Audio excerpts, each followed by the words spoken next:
My name is Brenda Msangi and I'm the Director of the Disability Hospital, Ccbrt. So the Disability Hospital has been running now for over 15 years. We receive quite a number of patients, eye patients, between 350 to 400 patients a day. And the OPD was getting quite overwhelmed with the number of patients. So definitely as a hospital, it was a priority to see what can be done. One of the challenges that we had with the eye services was that there was no connection between the front office and the clinical services. What I mean is the cashiers, the registration team, so the patient will move from one unit to the other and those units were not connected. So what we're trying to do with this project was to see how we can connect these services from the time the patient arrives at the reception to the time they get to the clinical room and the time they go home. So by doing this, we will improve the patient flow, and the outcome also is to improve the quality of the service we're providing to this eye patient. Hamad Raif, I'm Lean Management Specialist at Ccbrt. I started with the management team when we had the discussion when I first came in about which area we need to focus on first, and it was agreed with the management team that the Eye Opd, because it was the most obvious pain in the organization given the volumes of patients and the problems that it had, that this is where we wanted to start our model set.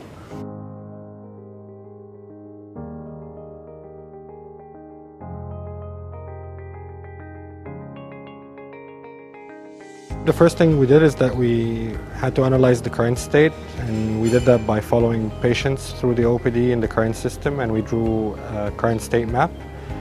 And from that analysis we started moving forward into imagining how we want it to look like in the future, and then we came up with the plan around the future state, which was basically that the layout of the OPD in the current state as it was because when the hospital started, it was not designed to accommodate the number of patients that we were seeing. And it was obvious that if we need to make an improvement, we need to make some changes around the layout, in addition to some improvement in terms of how we treat the patients from reception all the way to the consultation rooms. So, for instance, the biggest thing is that we had several waiting areas spread across the OPD.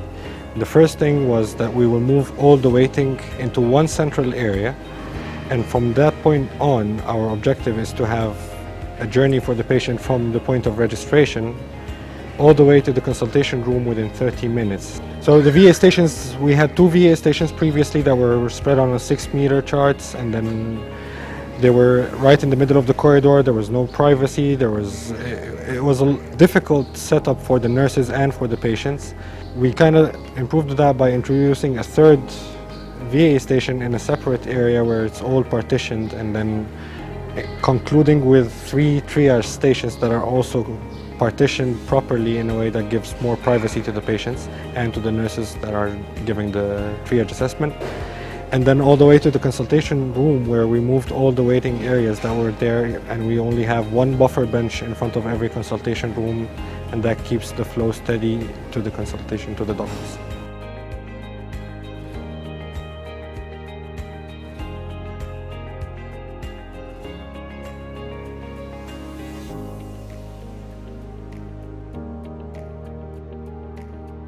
Part of the implementation plan was to come up with a team, and the team was staff from different departments who one way or another play a role in the experience or the journey of the eye patient. So we had people from HR, from registration, from cashiers, we had clinical presentation nurses. So it was a very good team that could look at different opportunities, should I say, rather than challenges, on how to really work on this project together.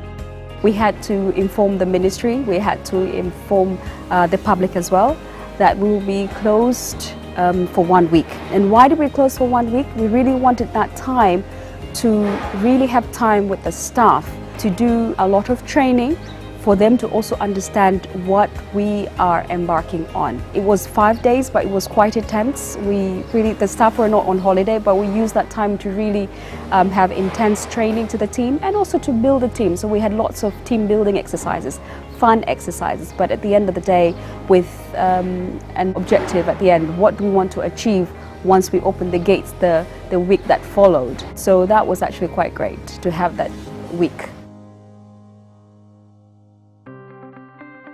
Jina langu naitwa Dr. Jerry Jecha, ni kiongozi msaidizi kwa idara ya macho. Kwa huduma ya macho katika Ccbrt, mwanzo sisi kidogo ilikuwa ni tatizo kwa sababu ya wingi wa watu na ule mpangilio wa mtiriko wa wagonjwa ulikuwa hauko sahihi. Ni kama watu wanavyogombania huduma fulani katika jamii ambazo hazina mpangilio, kila mtu anataka apate wa kwanza. Kwa hiyo kulikuwa na wagonjwa wengi sana kiasi kwamba tulipata changamoto mno. Inafika mahali huoni mtu anatabasamu kuanzia asubuhi mpaka jioni. Sababu kubwa ilikuwa ni kuchoka na wingi wa wagonjwa. Hata maelekezo ya mgonjwa, ilikuwa ukimpa mgonjwa maelekezo hawezi kukusikiliza ama kukuelewa, na pia kama kuna dharura inatokea ilikuwa ni vigumu sana kuweza kugundua mara moja. Kiukweli sasa hivi kila mtu anatabasamu na wana nguvu, wakiingia asubuhi mpaka jioni watu wako wana nguvu ukilinganisha na zamani. Sasa hivi kidogo tunakwenda vizuri, ule mtiririko wa wagonjwa unakwenda vizuri na kuchoka pia hakuna, na kila mtu anaridhika, japo bado kuna changamoto lakini kuna mabadiliko makubwa sana sana sana. Well, the biggest challenge was resistance to change. We have been operating in that exact same way for 15 plus years. So to change that, it's not easy. And some people get on board and they get excited, and some other people it takes them time. But the reason why it worked out so far is that we have this team that kept pushing and kept moving forward, and we had the support from management in terms of we really need this change to happen, and that's how we made it through, especially after the training week that we had. So to me, this is not the end. You know, we've started this, we've created this eye model cell. It doesn't end there. It's now we've done it. How can we review it? How can we make adjustments? Because to me, this is about continuous improvement. It's not that there's a full stop. It's literally we've just began. And as day by day goes as well, we're doing this, we're calling them daily recaps at the end of the day, just to see from the team, we come together and we say, okay, how was our day? What can we change to make better tomorrow better? So that we can continuously improve. And the only way we can continue, this shoot will not end at the Eye Opd. This will be for the whole hospital. So then we will see what is our next priority, and then we can create now the same model to the other units as well.